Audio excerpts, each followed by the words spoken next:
Someone says, why is there a comment pending approval?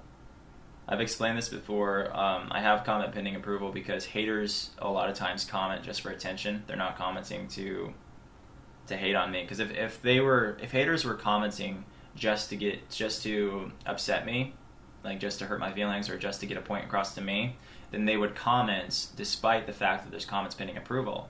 But once they realize that comments are pending approval, even though they know I'm going through the comments and approving them myself and saying them myself, they stop commenting, and so all I get is love. Like, all I get is support from viewers, and there's barely any hate comments when I have comments pending approval, which means I shouldn't have necessarily comments approved in the sense that it's just giving these haters the attention that they want, you know? Because if their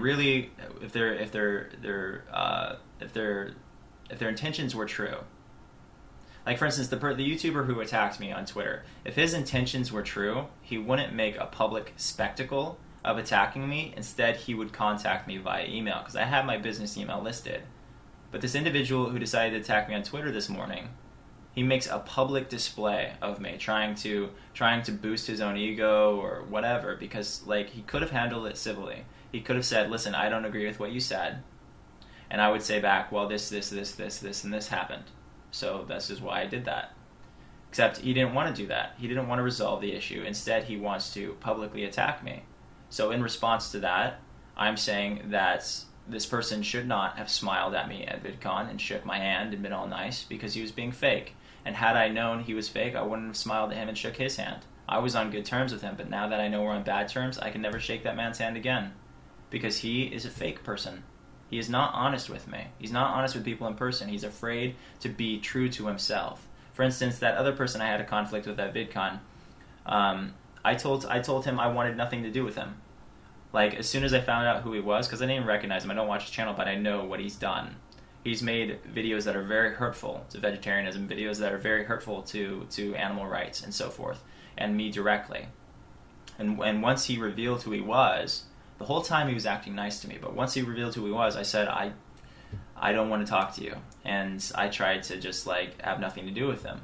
But he's with this group, and this group is walking next to me back to the hotel, and I'm having to deal with him running his mouth on, and I'm like, I really want nothing to do with you. I want nothing to do with you. I want nothing to do with you. And these guys still talking, cannot close his mouth. And it's like, wow. I mean, I've been honest, and this person's still trying to be like, oh, everything's okay. And it's like, no, it's not okay. You're a hater, okay? You're a hater. Don't act like you like me in person if you're a hater. It's just, I'm consistent in person and online, because I'm honest, like I keep saying. I'm honest with people in person and online. There is no inconsistency. I shook Shay Carl's hand in person because I respect him as a human being. He's not a bad person. I don't agree with one decision he made, but I did apologize for him for the way I behaved. So it's really honorable of him to shake my hand despite the way I behaved, because he didn't owe me a handshake. I went too far. I made a mistake. So that was really cool of him. But I'm not going to act fake to people in person when I actually legitimately don't like them. So I asked that the person who was attacking me on Twitter, that they don't even associate with me at VidCon, because they're not going to get a good response. I'm not going to be mean or anything. I'm just not going to pay attention to them, just because they really let me down as far as, veganism goes. If you're a vegan, you should support vegetarians. Even though you may not agree with them 100%, you should support them. And vegetarians should support vegans. And I've supported vegans many, many times in the past. So it's very weird that there's that double standard. Which, by the way, I have no dairy in my fridge. Whatever that's worth. I have no dairy in my fridge. So there are products with dairy in them, however, such as bread, which has, some dairy products in it, if you get a certain type of bread. However, I don't drink milk, and I very rarely eat eggs or anything like that, unless, of course, it's from, credible sources. For instance, my family raises chickens, so that's totally reasonable. Regardless. Someone says, do you like children? I do like children. I mean,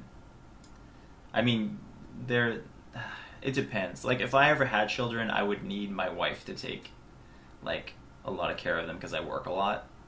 So, I don't know. Maybe I'm not totally reasonable in that sense. I just really work a lot. I love working. So anyway, someone says, do you have any friends outside the internet? I do. Let me think of one. The Seer count? Let's see. That awkward moment when Onision tries to think of how many friends he has. Gosh, I don't know. I guess my friends will speak for themselves on that one.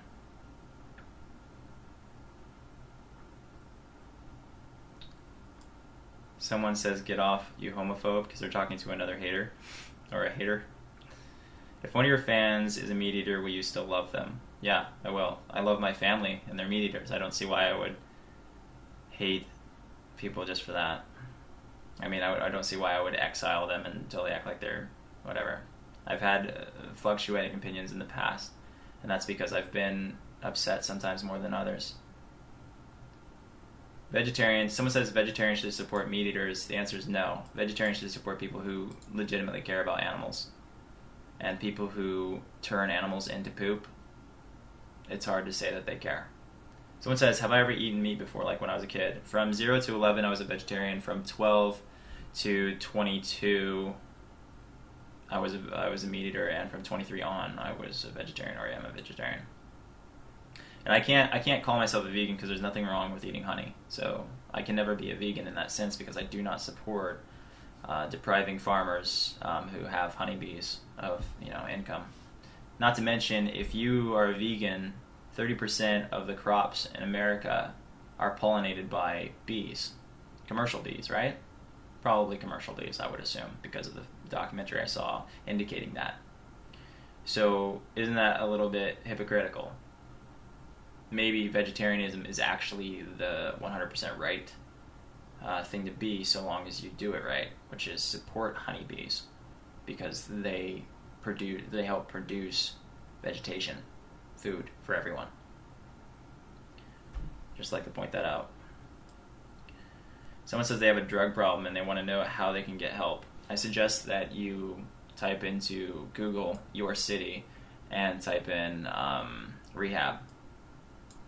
That's probably how you can get help. Rehab and your city. I'm 26 years old. Someone asked how old I was. Someone says, hey Greg, how are you, buddy? I'm doing okay. Now about SOPA and PIPA. I don't support stripping us of our rights. I don't know why they're trying to strip us of our rights, but see, I don't know PIPA and SOPA thoroughly, so it could be something justified or maybe not. I feel like it's corporations trying to take the freedoms away from us that we should all have. And they're trying to get rid of piracy, yes, but there's better ways to go about it, I think. And this is based on my limited knowledge. So if you want to learn about it, just type in SOPA PIPA to Google, and I'm sure a lot of great things will come up.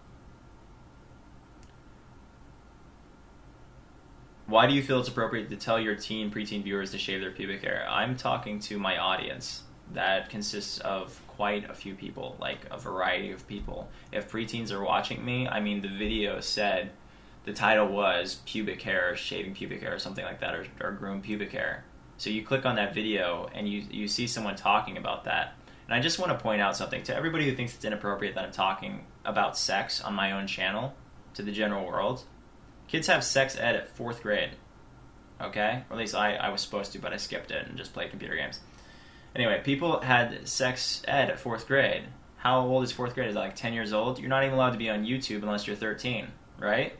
So anybody who's saying, oh, it's inappropriate that you're talking to your audience about this, it's like, first of all, why are the parents monitoring what the kids watch, okay? If they're really under a certain age.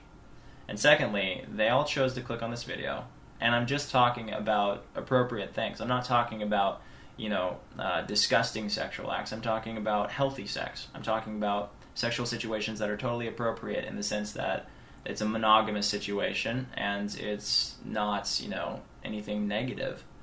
So for people to be upset about that with me, I mean, they're just looking for something to hate on me for, which I guess is, whatever.